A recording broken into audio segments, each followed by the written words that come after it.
During the whole of a dull, dark, and soundless day in the autumn of the year, when the clouds hung oppressively low in the heavens, I had been passing alone on horseback through a singularly dreary tract of country, and found myself, as the shades of evening drew on, within view of the melancholy house of Usher.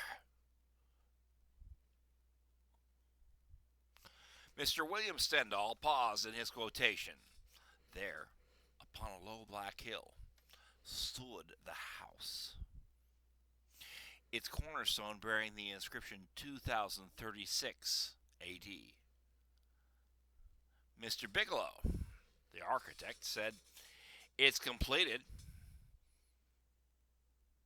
Here's the key, Mr. Stendhal." The two men stood together silently in the autumn afternoon. Blueprints rustled in the raven grass at their feet.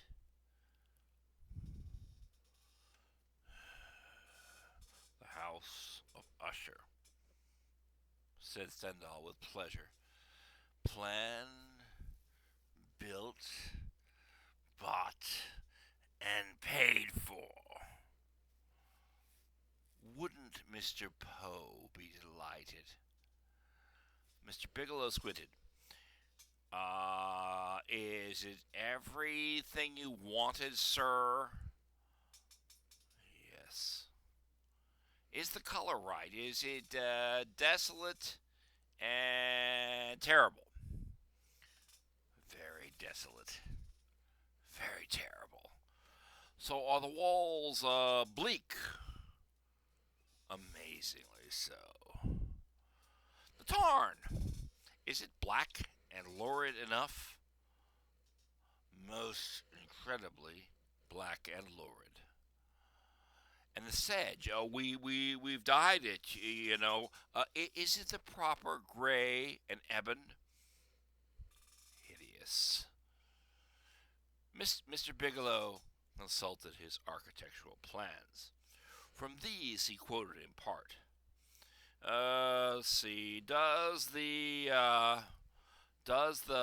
whole structure cause an iciness, uh, a sickening of the heart, a dreariness of thought? The house, the lake, the land, Mr. Stendhal?" "Mr. Bigelow, it's worth every penny.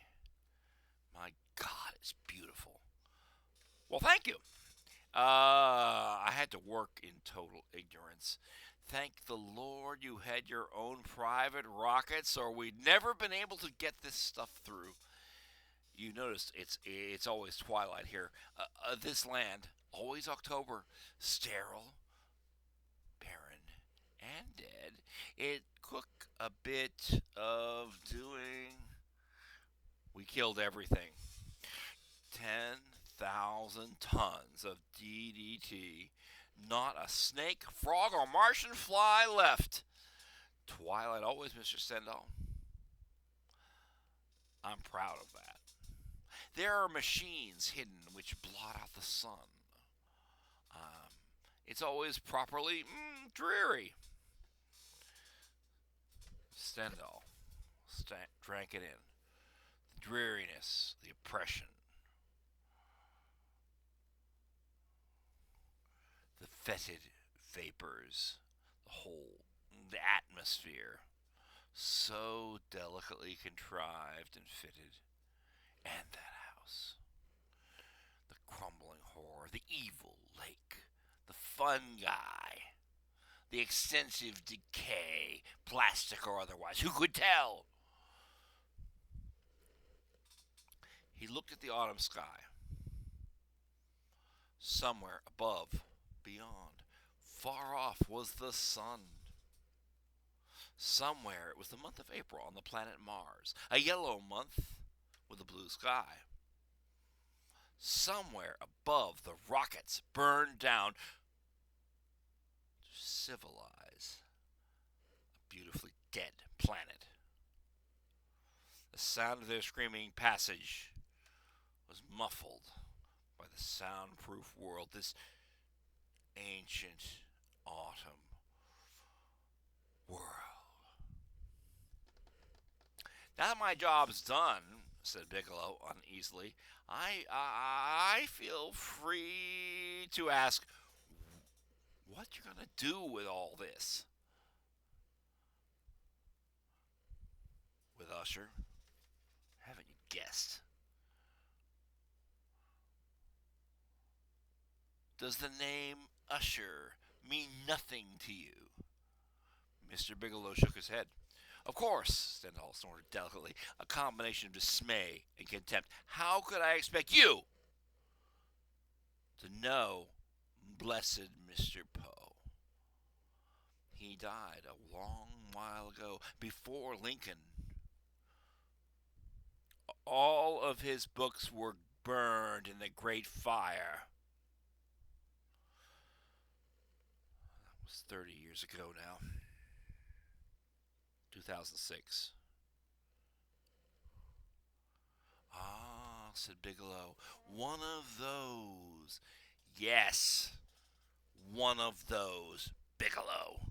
You, he, and Lovecraft, and Hawthorne, and Ambrose Bierce, and all the tales of horror and fantasy, for that matter tales of the future, were burned heartlessly. They passed a law. Oh, it started very small. In 1999, it was a grain of sand. They began by controlling books of cartoons, and then detective books, and of course,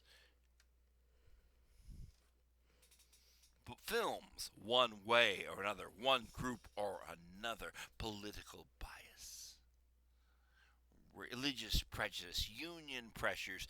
There was always a minority afraid of something, and a great majority afraid of the dark, afraid of the future, afraid of the past, afraid of the present, afraid of themselves and shadows of themselves.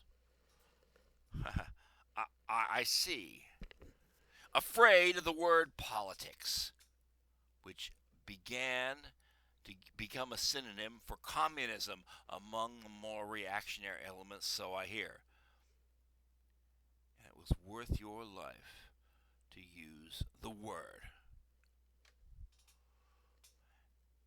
And with the screw tightened here, a bolt fastened there, a pull, a push, a yank, art and literature soon were like a great line of taffy strung about, being twisted in braids and tied in knots and thrown in all directions, until there was no more resiliency and no more savor to it. Then the film cameras chopped short, and the theaters turned dark, and the print presses trickled down from a great Niagara of reading matter to a mere innocuous dripping of pure material. Oh, the word escape was radical too, I tell you. Was it? It was. Every man, they said, must face reality. They must face the here and the now. Everything that was not must go. Oh, beautiful literary lies! Flights of fancy must be shot in midair. So they lined them up against a library wall one Sunday morning 30 years ago in 2006. They lined them up. St. Nicholas and the Headless Horseman, and Snow White and Rumpelstiltskin and Mother Goose. Oh, what a wailing! And they shot them down and burned the paper castles and the fairy frogs and the old kings and the people who lived happily ever after. For, of course, it was a fact that nobody ever lived happily ever after. And once upon a time became no more. they spread the ashes of the phantom rickshaw on the rubble of the land of Oz. They filleted the bones of Glinda the Good and Ozma and shattered Polychrome and his spectroscope and served Jack Pumpkinhead with meringue at the biologist's ball. The beanstalk died in a bramble of red tape. Sleeping Beauty awoke at the kiss of a scientist and expired at the fatal puncture of his syringe. They made Alice drink something from a bottle that reduced her to a size where she could no longer yell, "Curiouser and curiouser!" And they gave the looking glass one hammer blow to smash it and every red king and oyster away. He clenched his fists. Lord, how immediate it was. His face was red. He was gasping for breath. As for Mr. Bigelow, he was astounded at this long explosion. He blinked, and at last he said, "Sorry, I don't know what you're talking about." Just names to me, really. From what I hear, the burning was a good thing. "Get out!" screamed Stendhal. "You've done your job. Now let me alone, you idiot." Mr. Bigelow summoned his architects and went away. Mr. Stendhal stood alone before his house. "Listen here," he said to the unseen rockets. "I came to Mars to get away from you clean-minded people.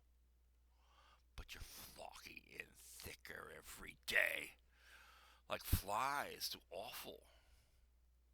So I'm going to show you. I'm going to teach you a fine lesson for what you did to Mr. Poe on Earth. As of this day, beware. The house of Usher is open. Business." He pushed a fist at the sky.